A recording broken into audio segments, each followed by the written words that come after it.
بسم اللہ الرحمن الرحیم۔ السلام علیکم۔ آپ دیکھ رہے ہیں DDP انالیٹیکا۔ ہم رشیا سے سستا تیل لینا چاہتے ہیں اور اس کے لیے کوشش ہو رہی ہے، لیکن رشیا اور پاکستان کے تعلقات کہاں جا رہے ہیں؟ پہلی بات تو یہ کہ افغان جہاد ہوا جس میں کہ رشین فورسز اس وقت سوویت یونین تھا، وہ افغانستان میں حملہ آور تھے اور وہاں آ چکے ہوئے تھے کہ ہم نے ان کو ریزسٹ کرنے کے لیے افغان مجاہدین کی مدد کی، اور پھر جب امریکہ بھی اس میں شریک ہوا تو پھر بہت بڑے پیمانے پہ ہم نے رشیا کو وہاں سے نکالنے کے لیے کوشش کی۔ بہت سارے لوگ اس کو سمجھتے ہیں کہ ہمیں اس میں نہیں جانا چاہیے تھا، اس جنگ میں نہیں الجھنا چاہیے تھا، لیکن یہ بھی حقیقت ہے کہ رشیا کی کوشش تھی کہ وہ گرم پانیوں تک یعنی وارم واٹرز تک پہنچے بحر ہند کے عربین سی میں، اور اس کے لیے اس کو بلوچستان سے راستہ چاہیے تھا۔ سو پاکستان کا اپنا مفاد بھی تھا کہ افغانستان میں رشیا کے پاؤں نہ لگیں۔ اگر رشیا وہاں ٹک جاتا ہے تو پھر اس صورت میں بلوچستان کو بھی خطرہ لاحق ہوگا۔ لہذا پاکستان نے ہر حالت میں اپنے ہی مفاد کے لیے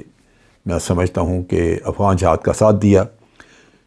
اس سے سوویت یونین ٹوٹ گیا اور رشیا اور اس کی سینٹرل ایشین اسٹیٹس بن گئیں، جس کا لازماً رشیا میں یا سوویت یونین میں ایک بہت بڑا ایک حادثہ تھا ان کے لیے، اور چونکہ اس میں پاکستان سر فہرست تھا اور فرنٹ لائن اسٹیٹ تھا، تو اس وجہ سے پاکستان کے ساتھ تعلقات رشیا کے بہت خراب ہو گئے۔ ہمارے تعلقات پہلے بھی رشیا کے ساتھ اچھے نہیں تھے۔ بھارت کے تعلقات ہمیشہ رشیا کے ساتھ بڑے اچھے، بڑے گہرے اور بڑا ملٹری تعاون رہا، اور پاکستان زیادہ تر امریکہ کے قریب رہا۔ 1971 میں رشیا نے بھرپور مدد کی بنگلہ دیش کی بھی، یعنی ان کے مکتی بانی وغیرہ کو ٹریننگ کے لیے، اور بھارت کی تو بہت مدد کی کہ پاکستان کی جنگ میں وہ کسی طرح بھارت کو جتوا دے۔ مغربی دنیا جن کے ہم اتحادی تھے انہوں نے ہماری وہ مدد نہیں کی۔ نتیجہ یہ کہ پاکستان دو لخت ہوا اور اس میں سراسر ہمارا ہی نقصان ہوا۔ اس کے بعد آہستہ آہستہ رشیا کے ساتھ تعلقات کچھ بہتر ہونے شروع ہوئے، اور پھر ایک وقت آیا کہ رشیا نے پاکستان اور بھارت کو دونوں کو سپورٹ کیا SCO کی ممبرشپ کے لیے، جو کہ ایک بڑی خوشائن چیز تھی، اور اس کے بعد پاکستان نے اکنالج کیا کہ رشیا پاکستان کے ساتھ ڈیفینیٹلی اچھے تعلقات بنانا چاہتا ہے۔ یہ وہ سٹیج تھی جہاں پہ بھارت امریکہ کے بہت قریب آ چکا ہوا تھا، اور بھارت ایک طرح سے اتحادی تھا امریکہ کا افغانستان کے اندر، اور یہاں وہ بیٹھ کے مل کے کام کر رہے تھے۔ کہا جاتا تھا کہ بھارت افغانستان میں ڈیولپمنٹ ورک کر رہا ہے، جبکہ بھارت وہاں سے پاکستان کے خلاف ٹیررزم کرواتا تھا۔ یہی وہ وقت تھا کہ رشیا بھی اور چائنا اب چاہتے تھے کہ یہاں پہ افغانستان سٹیبل ہو جائے اور امریکہ کسی طرح یہاں سے نکل جائے، کیونکہ امریکہ کے عزائم سامنے آ گئے۔ امریکہ چائنا کو اور رشیا کو اپنا دشمن سمجھتا تھا، اور اسی کی وجہ سے خطرہ تھا کہ امریکہ کی یہاں موجودگی کسی بڑے حادثے کا موجب نہ بنے۔ لہذا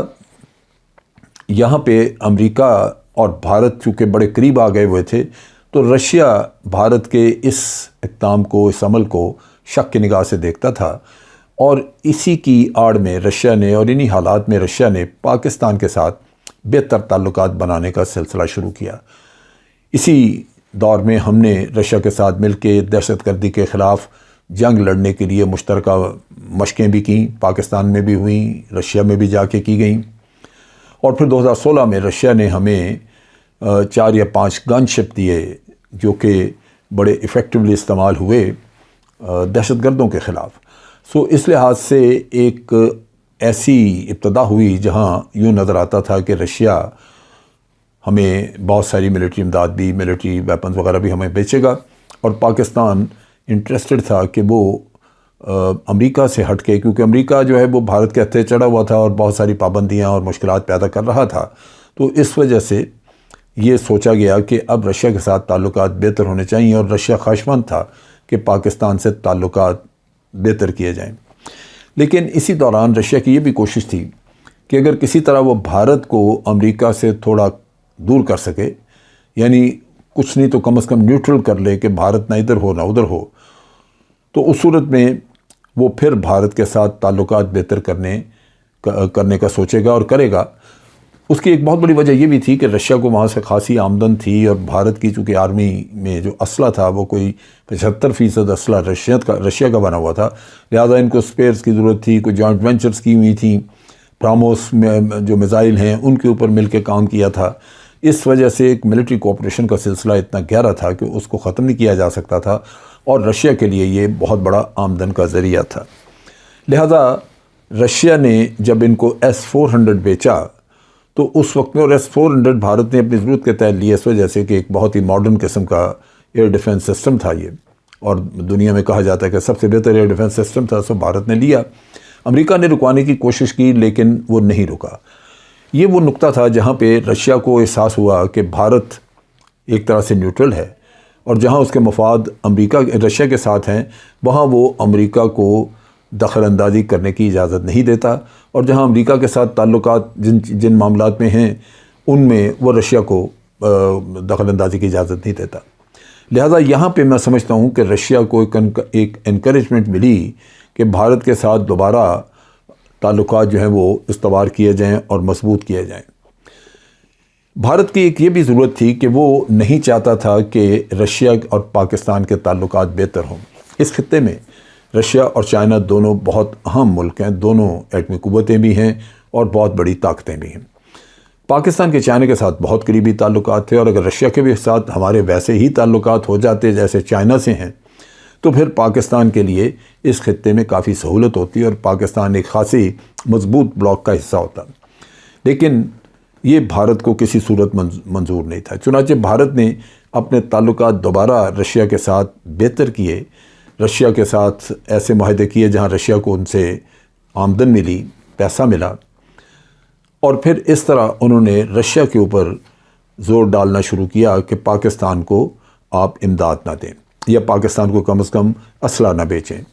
اس دوران میں رشیا پاکستان میں ایک pipe line, north south pipe line لگانے میں انٹرسٹڈ تھا، اس کے لیے وہ بات چیت کرتے رہے، اور وہ طے نہ پا سکی، وہ کام شروع نہ ہو سکا اس وجہ سے کہ اس کے لیے جو پیسہ درکار تھا اس کا سلسلہ حل نہ ہو سکا کہ وہ پیسہ کیسے، فائنانسنگ کیسے ہوگی، کہاں سے آئے گا۔ نتیجہ یہ کہ ہم رشیا کے ساتھ وہ بڑا پروجیکٹ شروع نہ کر سکے۔ رہی بات یہ کہ ایکسرسائزز، ملٹری ایکسرسائز ہم کیا کرتے تھے، وہ 2-3 ایکسرسائزز کے بعد وہ ختم ہو گئیں، رشیا نے دوبارہ اس پہ مزید بات نہیں کی، اسی طرح نہ ہی کوئی اسلحہ بیچا۔ جو پاکستان کی ٹریڈ رشیا کے ساتھ تھی وہ سالانہ تقریباً کوئی آپ کہہ لیجئے کوئی $400 ملین کے قریب تھی، جو بہت ہی معمولی تھی، اور وہ بھی کوئی اتنی اس میں ایکٹیویٹی نہیں تھی کہ ضرور پرسو کیا جاتا۔ جب عمران خان وہاں پہ گئے ہیں رشیا، اور اس وقت یوکرین کی جنگ شروع ہو گئی اور یہ خطہ ایک دم سے پھر ایک فلیش پوائنٹ بن گیا، اس وقت امریکہ کا بڑا سخت دباؤ تھا، اور عمران خان کے اوپر بھی یہ دباؤ تھا کہ جی اسے رشیا نہیں جانا چاہیے تھا، بہرحال وہ گیا رشیا۔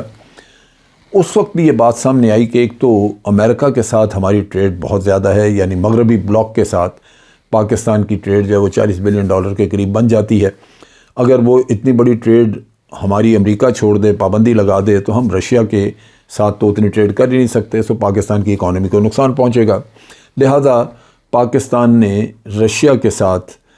ٹریڈ بڑھانے کی بجائے امریکہ کا ساتھ دینے کا سوچا، اور یوکرین کے معاملے میں پاکستان نے تھوڑا رشیا کو سرد میری کا مظاہرہ کیا۔ یہ بھارت کو سوٹ کرتا تھا، اور اس کی وجہ سے جو سستا تیل مل رہا تھا بھارت کو وہ پاکستان کو اس وقت نہ مل سکا۔ سستا تیل لینا یہ اتنا بڑا ایک فائدہ تھا، اتنی بڑی یہ سیونگ تھی اس میں فارن ایکسچینج کی کہ آپ سوچ نہیں سکتے۔ یہاں پہ بھارت نے اپنی ضرورت سے کہیں زیادہ تیل امپورٹ کیا، اپنی ریفائنری کو 24 گھنٹے چلایا، اور ریفائنڈ پروڈکٹ جو ہے وہ پوری دنیا میں نارمل باقی دنیا کے ریٹس پہ بیچتے رہے، جبکہ رشیا سے وہ 30 سے 40% کم پیسے دے کے خریدتے تھے۔ اس سے بھارت کو بہت آمدن ہوئی، بڑا منافع ہوا۔ ہم اپنی ہی کوتاہی کی وجہ سے اس وقت رشیا سے یہ فائدہ نہ اٹھا سکے، اور ہم امریکہ کی طرف دیکھتے رہے کہ وہ ہمیں کیا اشارہ دیتا ہے۔ ایک وقت آیا جب امریکہ نے دیکھا کہ دنیا کے سارے ملک جو ہیں وہ اپنے اپنے مفاد کے لیے رشیا سے تیل لے رہے ہیں، تو پھر اس نے پاکستان کو بھی کہا کہ آپ بھی لے لیں، لیکن دیر ہو چکی تھی۔ اب صورتحال یہ ہے کہ اسی اسنا میں بھارت کام کرتا رہا. بھارت آج دیکھ رہا ہے کہ پاکستان کی اکانومی بہت برے حال میں ہے، اور جب آپ اس حال میں ہیں تو آپ کا دشمن آپ کے لیے مزید کام کرے گا کہ آپ کی اکانومی کو کہیں سے بھی کوئی فائدہ نہ پہنچ سکے. وہ کوشش کرے گا کہ آپ کی اکانومی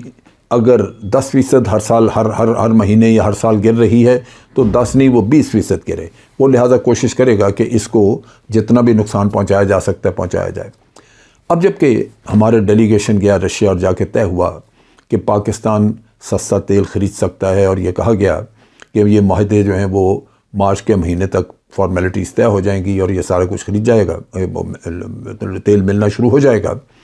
تو ان حالات میں جب کہ اکانومی بہت برے حال میں ہے، ہمارے لیے یہ آکسیجن کا کام کرتی اور کافی اس سے فائدہ ہو سکتا تھا. لیکن اس میں پھر بھارت کودا، اور بھارت نے رشیا کو یہ کہنا شروع کیا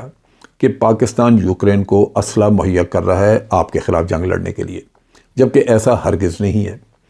یہ سننے میں ضرور آیا کہ پاکستان سے کچھ گولہ بارود برطانیہ نے خریدا.